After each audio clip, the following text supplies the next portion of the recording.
Martial master के इस episode की शुरुआत में हम चैंगसाओ को देखते हैं जो कि मिस जू के चेहरे को लेफ्ट साइड में कर देता है। इसके बाद वह खुद मिस जू से थोड़ी सी दूर आ जाता है। इसके बाद वह अपनी पावर का यहाँ पर यूज करने लगता है और एक ही झटके में चैंगसाओ ने मिस जू को यहाँ पर चारों तरफ से जंजीरों से बांध दिया था, जिसकी वजह से मिस जू को यहाँ पर थोड़ी सी प्रॉब्लम हो रही थी। इसलिए वो यहाँ पर बहुत ही ज्यादा परेशान हो जाती है और वो चैंगसाओ को बोलती है, चैंगसाओ आखिरकार तुम्हें पियामिया पैलेस के सीक्रेट के बारे में कैसे पता है। इस पर चैंगसाओ बोलता है, पियामिया पैलेस की प्रिंसेस और जियान टुआन एम्पायर के एम्परर के बीच में कुछ चल रहा था और इस चीज के बारे में हर किसी को पता है, इसलिए यह तो एक नॉर्मल सी बात है क्योंकि पियामिया पैलेस के इन सभी सीक्रेट के बारे में मैं बहुत पहले से ही जानता हूँ, इसलिए ये सब चीजें मेरे लिए नॉर्मल है। इस बार मिस जू बोलती है, इस मामले से इसका कोई भी लेना देना नहीं है क्योंकि सुआनियान एम्पायर के एम्परर ने पियामिया पैलेस के प्रिंसेस के लवर को जान से मार दिया था और इस चीज की वजह से ज्यादातर चीजें तबाह हो गई थी। इसलिए आखिरकार इस चीज का जुआन टुआन साम्राज्य से कोई भी लेना देना कैसे हो सकता है।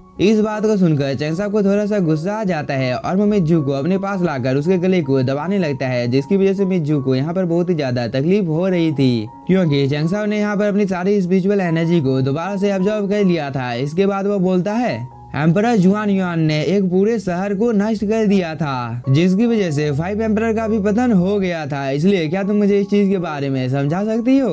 इस बार मिस जू बोलती है, चैंगसाओ तुम्हें तो यहाँ पर कुछ भी पता नहीं है, इसलिए आखिरकार मैं यहाँ पर तुम्हें कुछ भी क्यों बताऊंगी और साथ ही मुझे पता भी नहीं है कि आखिरकार तुम हो कौन, इसलिए तुम तो यहाँ पर भूल जाओ कि मैं तुम्हें यहाँ पर कोई भी इंफॉर्मेशन देने वाली हूँ। और वो ये बोलकर यहाँ पर हंसने लगती है। इसके बाद वो बोलती है, चैंगसाओ अगर तुम्हारे अंदर में हिम्मत है तो तुम मुझे जान से मार डालो क्योंकि तुम तो मेरे पास से किसी भी इंफॉर्मेशन को हासिल नहीं कर सकते हो। इस पर चैंगसाओ बोलता है, तुम्हें मार डालूं ये तो बहुत ही ज्यादा आसान तरीका है क्योंकि मैं तुम्हें बहुत ही ज्यादा यहाँ पर तरपाने वाला हूँ। और वो ये बोलकर इस प्रोटेक्टिव बैरियर की ओर जाने लगता है। इस बार मिस जू बोलती है, चैंगसाओ मैं यहाँ पर जो कुछ भी हुआ था उन सब चीजों के बारे में भूल जाऊंगी अगर तुम इस जगह से मुझे जाने देते हो, क्योंकि मैं तुमसे यहाँ पर वादा करती हूँ कि अगर तुमने यहाँ से मुझे जाने दिया तो मैं इस बात को आगे नहीं बढ़ाऊंगी और साथ ही मैं लॉ इन्फोर्समेंट हॉल में भी प्रवेश दिलाने में तुम्हारी मदद कर सकती हूँ, इसलिए यह एक अच्छा डील हो सकता है। इस बात को सुनकर चैंगसाओ कुछ भी नहीं बोलता है और वो सीधे इस प्रोटेक्टिव बैरियर के अंदर में मिस जू को लेकर आ जाता है। इसके बाद चैंगसाओ मिस जू को अपने बाहों में पकड़ते हुए बोलता है, ये बहुत ही ज्यादा खुशी की बात है कि तुम लॉ इन्फोर्समेंट हॉल की एक मेंबर हो, साथ ही तुम्हारी पावर भी बहुत ही ज्यादा अच्छी है, लेकिन ये एक बहुत ही ज्यादा दुख की बात है कि तुम पियामिया पैलेस की बस एक कुत्ते की तरह हो क्योंकि पियामिया पैलेस तुम्हें जो भी आदेश देता है तुम उस आदेश का पालन अपनी आंखों को बंद कर भी करती हो और ऐसा सिर्फ एक डॉग ही करता है। इसलिए तुम्हारे लिए अच्छा यही होगा कि तुम सब कुछ सच सच मुझे बता दो, नहीं तो मैं तुम्हारा वो हश्र करूंगा जिसे देखकर एक पल के लिए तुम्हारी आत्मा भी कांप जाएगी। इसलिए तुम्हारे लिए अच्छा यही होगा कि जो कुछ भी वहाँ पर हुआ था उन सब चीजों के बारे में तुम मुझे बता दो। इस बार मिस जू बोलती है, शायद से तुम्हें कोई गलत फहमी हो गई है क्योंकि मुझे उन सब चीजों के बारे में कुछ भी पता नहीं है। इस बात को सुनकर चैंगसाओ को थोड़ा सा गुस्सा आ जाता है और वो अपनी पावर को एक्टिवेट कर लेता है, जिसकी वजह से चैंगसाओ के सिर के बीच में एक सिंबल अपीयर हो जाता है जो कि दिखने से बहुत ही ज्यादा कूल लग रहा था। साथ ही चैंगसाओ ने यहाँ पर एक छोटा सा अटैक भी क्रिएट कर लिया था जो कि सीधे मिस जू के बॉडी के अंदर चला जाता है और इस चीज की वजह से मिस जू यहाँ पर बेहोश हो जाती है। और इस मौके का फायदा उठाकर चैंगसाओ डीमन किंग को यहाँ पर बाहर निकाल कर ले आता है और डीमन किंग की नजर यहाँ पर जैसे ही चैंगसाओ के ऊपर पड़ती है तो वो बहुत ही ज्यादा शर्मा जाता है क्योंकि इसे यहाँ पर लगता है कि चैंगसाओ मिस जू के साथ कुछ उल्टी सीधी हरकत कर रहा है। इसलिए डीमन किंग चैंगसाओ को बोलता है, चैंगसाओ जब भी तुम ऐसी उल्टी सीधी हरकत करोगे तब तुम इस बात का ख्याल रखना कि तुम मुझे ऐसे ही यहाँ पर बाहर निकाल कर नहीं ला सकते हो क्योंकि मुझे बहुत ही ज्यादा शर्म आती है। इस बार चैंगसाओ बोलता है, शायद से तुम्हें यहाँ पर कोई गलतफहमी हो गई है क्योंकि मैं मिस जू की बॉडी के अंदर में आत्मा विनाशक मोहर को लगाना चाहता हूँ, इसलिए मैंने तुम्हें इस जगह पर बुलाया है ताकि तुम इस जगह की पहरेदारी कर सको। इस बात को सुनकर डीमन किंग बहुत ही ज्यादा खुश हो जाता है और वो बोलता है, मिस जू की बॉडी के अंदर में एक बार अगर तुमने आत्मा विनाशक मोहर को लगा दिया तो इसके बाद ये लेडी तुम्हारी गुलाम बन जाएगी।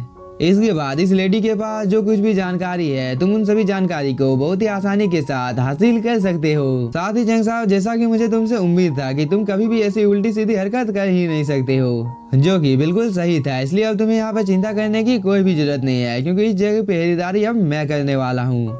इस बार चैंगसाओ बोलता है, तुम यहाँ पर बकवास करना बंद करो क्योंकि अगर तुमने यहाँ पर कोई भी गलती की तो तुम देख लेना कि मैं तुम्हें यहाँ पर कितना ज्यादा खतरनाक सजा देने वाला हूँ।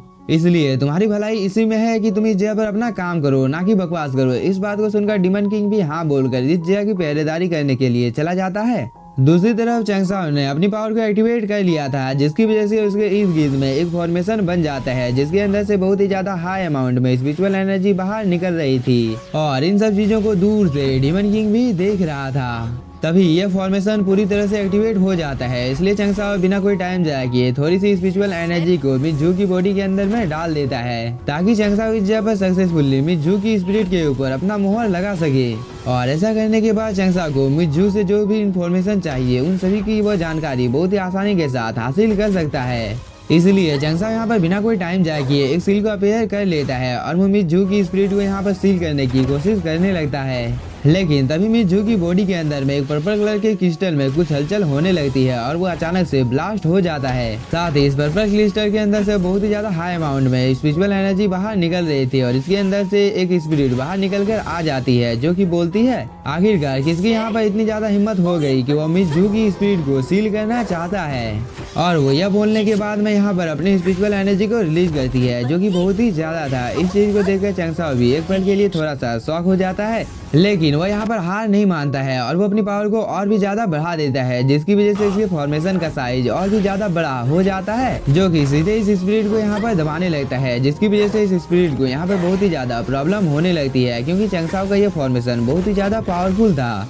और इस फॉर्मेशन को रोकने में यहाँ पर इस स्पिरिट की हालत बहुत ही ज्यादा खराब हो जाती है और साथ ही यहाँ पर एक बहुत ही ज्यादा टेरिफाइंग एनर्जी भी निकलती है, जिसकी वजह से एक ही झटके में माउंटेन तक डिस्ट्रॉय हो जाते हैं। साथ ही इस स्पिरिट की स्पिरिचुअल एनर्जी इस प्रोटेक्टिव बैरियर से भी बाहर निकल रही थी। इस चीज को देखकर डीमन किंग थोड़ा सा घबरा जाता है। डीमन किंग बोलता है ये आवा तो बहुत ही ज्यादा पावरफुल है और वो ये बोलकर अपने आसपास में एक प्रोटेक्टिव बैरियर बना देता है, जिसकी वजह से अब ये लेडी चाहकर भी अपनी एनर्जी को बाहर नहीं भेज सकती थी। इसलिए इस स्पिरिट को यहाँ पर अब बहुत ही ज्यादा प्रॉब्लम होने लगती है। लेकिन यह सीन यहीं पर कट होता है। दूसरी तरफ हम तियामिया पैलेस के इस कमांडर को देखते हैं, जिसके डिवाइस में यहाँ पर कुछ हलचल होने लगती है।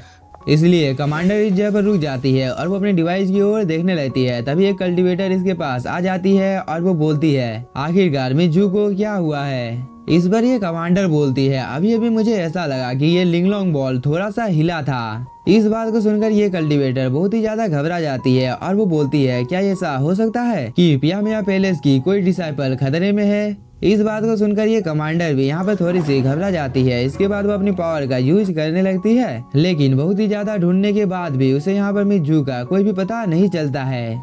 इसलिए यह बहुत ही ज्यादा परेशान हो जाती है और वो बोलती है ये बात तो बहुत ही ज्यादा अजीब है, क्योंकि यहाँ पर तो सब कुछ नॉर्मल है, इसलिए मुझे ऐसा लगता है कि शायद से मुझे कोई भ्रम हुआ होगा।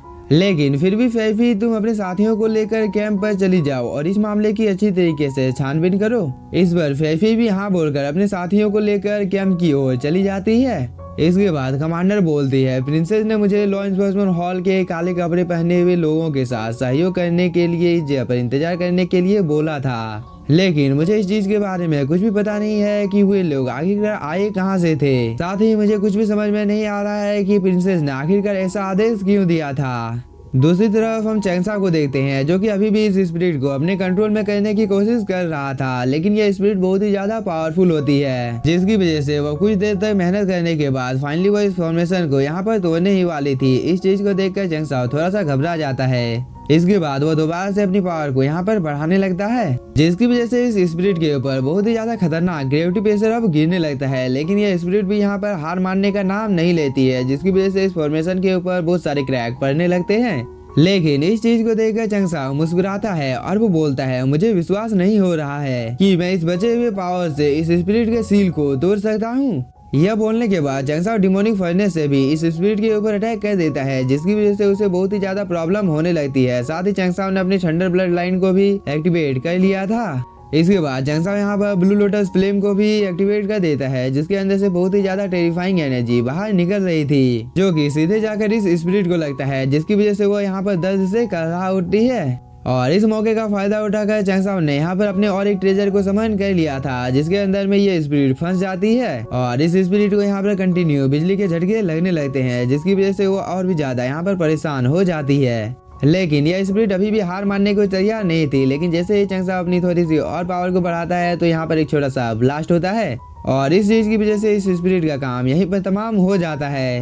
और इस चीज को देखकर डिमन किंग बहुत ही ज्यादा खुश हो जाता है। इसके बाद वो चैंगसाओ की ओर देखने लगता है जहाँ पर चैंगसाओ ने स्पिरिट सील को एक्टिवेट कर लिया था। इसके बाद वो इस सील को मिस जू के पास भेज देता है जो कि इसके पैरों के नीचे में जाकर एक फॉर्मेशन का रूप ले लेती है।